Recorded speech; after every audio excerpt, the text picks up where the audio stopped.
अगर आपको महिला प्रधानमंत्री चाहिए तो हम पे महिला प्रधानमंत्री है। कम उम्र का चाहिए तो वो भी हमारे पास, बुजुर्ग चाहिए वो भी हमारे पास है। हेलो दोस्तों, इस समय का सबसे बड़ा सवाल यह है कि इंडिया महागठबंधन का चेहरा कौन होगा। यही सवाल उत्तर प्रदेश के पूर्व सीएम अखिलेश यादव से पूछा गया था। उड़े गए हुए थे भाई साहब, और इनसे पूछा गया, अखिलेश जी बताइए इंडिया महागठबंधन में पीएम का चेहरा कौन होगा। तो उन्होंने कई सारे नाम लिए। उन्होंने कहा हमारे पास महिला चेहरा है, उन्होंने कहा हमारे पास बुजुर्ग चेहरा है, उन्होंने कहा हमारे पास युवा चेहरा है। अब इंडिया महागठबंधन की बात करूं तो आपको पता है कि इंडिया महागठबंधन में 26 दल शामिल हैं। लेकिन बड़ी बात यह, ना इसमें बसपा शामिल है, ना इसमें AIMIM शामिल है जो ओवैसी की पार्टी है। चंद्रशेखर आजाद ने भी एक पार्टी बनाई है, उनको भी इसमें शामिल नहीं किया गया। बहरहाल हो सकता है आगे इन्हें शामिल कर लिया जाए, कहा नहीं जा सकता। देखिए, इंडिया महागठबंधन की बैठक पहले 23 जून को पटना में हुई। अखिलेश यादव वहां भी गए। उसके बाद 17-18 जुलाई को यह बैठक बेंगलुरु में होती है। अखिलेश यादव वहां भी जाते हैं, लेकिन बहन कुमारी मायावती जी को महागठबंधन ने आमंत्रित नहीं किया। दलित वोट बैंक जिसके पास है उसे आमंत्रित नहीं किया।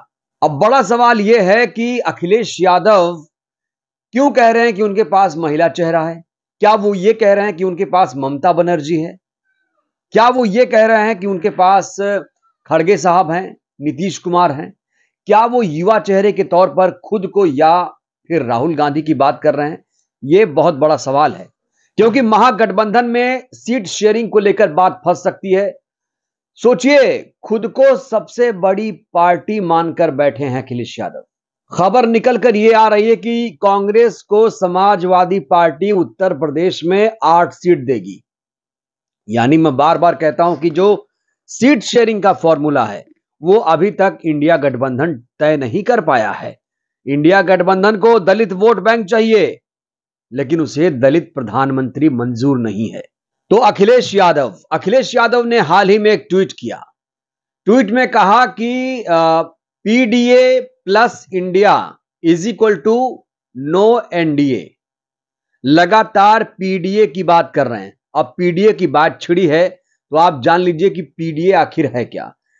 P का मतलब है पिछड़ा, D का मतलब है दलित, A का मतलब है अल्पसंख्यक मतलब मुसलमान। अब आइए बात करते हैं। अब पिछड़े नेताओं की बात करूं तो तमाम पिछड़े नेता इन्हें छोड़ चुके हैं। संजय निषाद से लेकर दारा सिंह चौहान, OP राजभर जैसे तमाम नेता अखिलेश यादव को टाटा बाय बाय कह चुके हैं। पिछड़ा वोट बैंक इनको कैसे मिलेगा? दलित पे आइए। दलित वोट बैंक फिलहाल बसपा सुप्रीमो के पास है।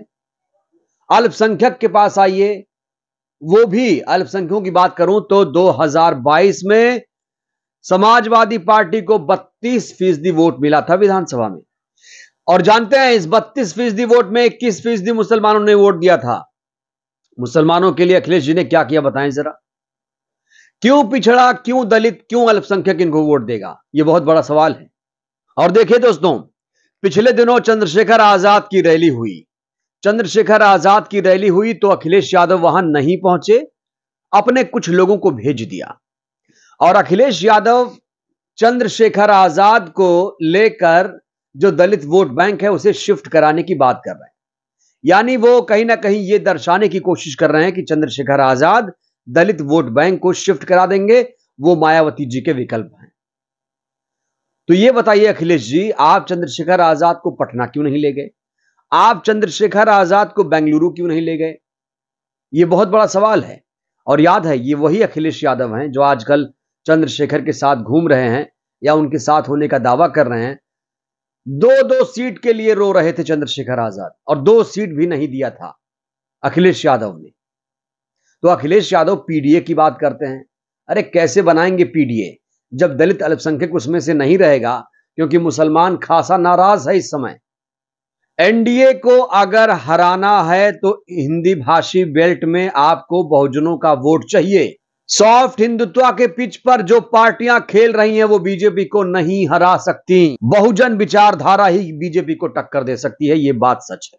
और देखिए, बहन कुमारी मायावती जी के पास बहुजनों का वोट बैंक है। बिना बहुजनों के वोट बैंक को लेकर आप एनडीए को नहीं हरा सकते किसी भी कीमत पर, क्योंकि बहन कुमारी मायावती जी के पास इस समय एक राष्ट्रीय पार्टी है, वो एक राष्ट्रीय चेहरा है, वो दलितों की सबसे बड़ी नेता हैं।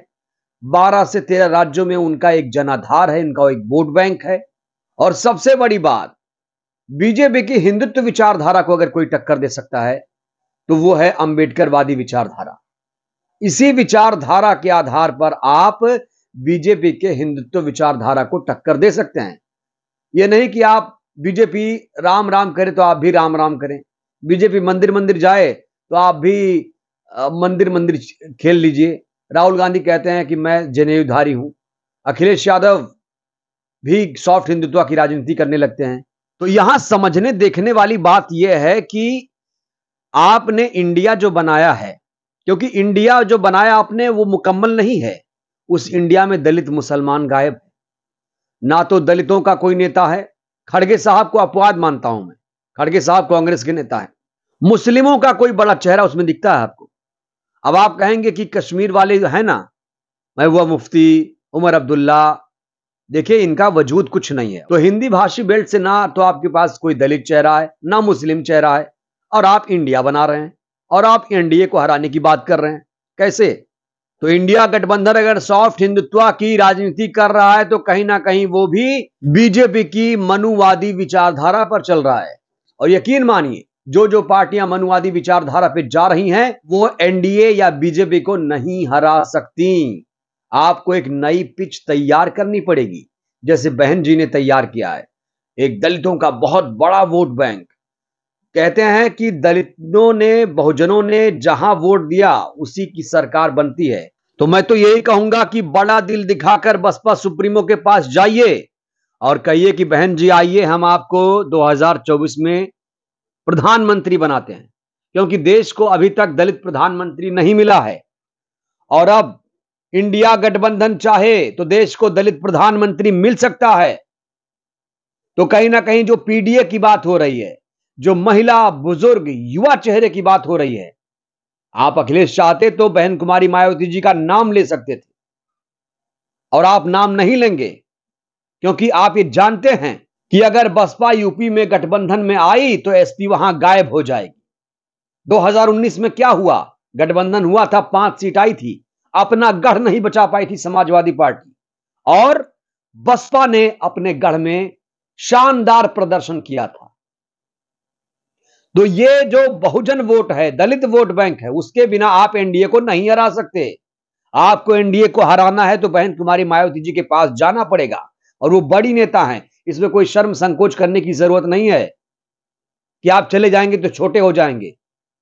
अरे लड़िए तो दिल से लड़िए। ये क्या मन में राम बगल में छुरी, ऐसा नहीं होना चाहिए। अगर आप वाकई एनडीए को हराना चाहते हैं तो नारेबाजी छोड़िए, धरातल पर आइए, हकीकत पर बात करिए, ख्वाबों में, सपनों में मत बात करिए। आपको जरूरत है अभी बहन कुमारी मायावती जी की, और बहन कुमारी मायावती जी फिलहाल बहुत ही साइलेंट तरीके से लक्ष्य 2024 की तरफ बढ़ रही हैं, और कहीं ना कहीं जो रणनीति पे काम कर रही हैं वो कारगर साबित होगा। बहन जी को क्या जरूरत है, वो तो अपनी शर्तों पे हैं, उन्हें पता है कि उनका एक वोट बैंक है, उसे कोई छीन नहीं सकता है। तो उन्हें क्या जरूरत है, उन्हें टेंशन लेने की क्या जरूरत है? टेंशन आप लोग लीजिए, आप लोग जाइए, जाइए वहां पे, बोलिए बहन जी गलती हो गई, आप हमारी बड़ी बहन हैं, आप इस गठबंधन की चेहरा हैं। क्योंकि राहुल गांधी तो खुद को अलग कर चुके हैं, कांग्रेस खुद को अलग कर चुकी है, मतलब राहुल गांधी वहां पर अब चेहरा नहीं है। अब तमाम जो चेहरे हैं इंडिया महागठबंधन में, आप देखिए, नीतीश कुमार क्षत्रिय पार्टी, ममता बनर्जी क्षत्रिय पार्टी, शरद पवार क्षत्रिय पार्टी, केजरीवाल अभी उभर रहे हैं, इन पर भी आरोप लगता है कि ये बीजेपी की बी टीम है, आरएसएस के हैं। तो बचता कौन है? आपको हिंदुत्व विचारधारा को टक्कर देनी है तो आपको अंबेडकरवादी बनना पड़ेगा, और ये कई बार साबित हो चुका है। तो ये दोस्तों बहुत बड़ी खबर थी, जिस तरीके से पीडीए की बात हो रही है और जो अखिलेश यादव का ये बयान है। आप हवा में बयानबाजी करेंगे, धरातल पर सोचना पड़ेगा। तो जरूरी है कि अगर एनडीए को हराना है तो आपको बहुजन वोट बैंक की जरूरत पड़ेगी, नहीं तो यह ख्वाब ही रह जाएगा।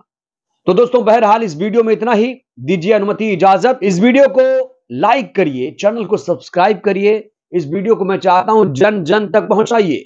जय भारत, जय संविधान।